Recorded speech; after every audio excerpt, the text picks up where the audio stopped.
What's up, everybody? We all know the X-Men are coming soon to the MCU, but there's been an interesting development regarding their first appearance. Before we dive into that, make sure you're subscribed to the channel so that you never miss out on what's going on in the nerdy world. But with that being said, let's talk X-Men.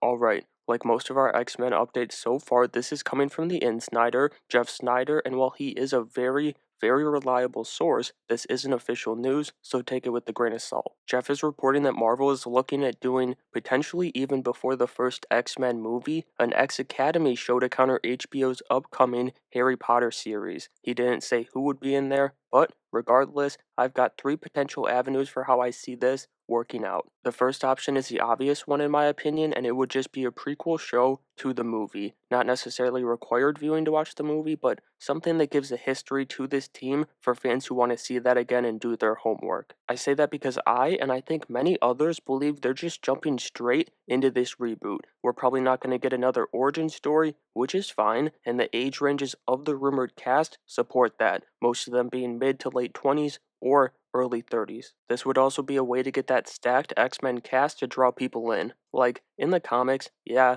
there's some X Academy or Academy X stuff rather with the New Mutants, but I'm not sure Feige's gonna want to go down that avenue. At least, I don't think it would be the first idea they had for their X-Men. On top of that, Marvel TV exec Brad Winderbaum has been talking a lot about multi-season shows moving forward, so this would give you a place to keep the mutant side of the MCU moving in between movies post Secret Wars. And you might be like, but wait, we need more or less shows, not more. And I get it, trust me. But the post Secret Wars MCU is going to get real crowded with the Avengers, the X-Men, and the Fantastic Four, so I think the shows will actually help more than they hurt then. Now, I said that's the obvious route because it's the flashy roster, but I could also see a world where Marvel only wants or feels like they only need one or two well-known X-Men to boost a lesser-known group for this show. That's where we're going with the final two paths for it. I think the obvious pick for this would be a show with Professor X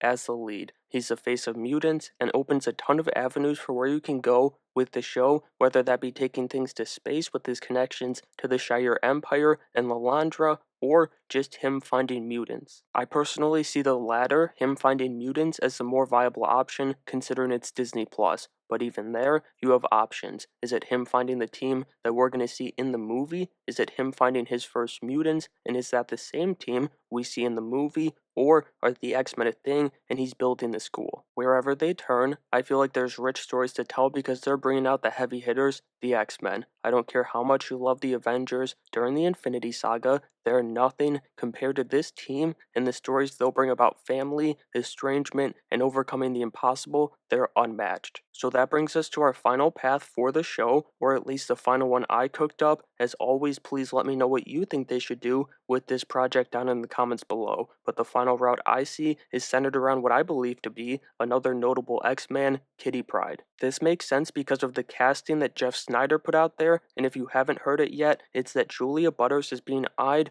for the role of Kitty Pryde. She's about to lead the Disney movie Freakier Friday, and she's already worked with directors like Michael Bay, Tarantino, Spielberg, and circle this one, the Russo brothers at the age of 16. The way I see it, this avenue would truly represent the Academy the most. It'd see the everyday life around Xavier's school for gifted youngsters and give it to us through the lens of a student, Kitty. Maybe the team is away on a mission, and to bump the series, someone attacks the school. I don't know. It's just, I know I said the other two are obvious for their own reasons, but with this one, it's just like they've got a young actress coming up through their pipeline, and it makes sense to move her not necessarily front and center, but into the spotlight of one of your biggest franchises on their biggest team. But that's all I've got for you guys today. Like I said, let me know what you'd want to see from an X Academy show, and if you're a big New Mutants fan, give me some runs to read to change my mind on them, and make sure you have a great day.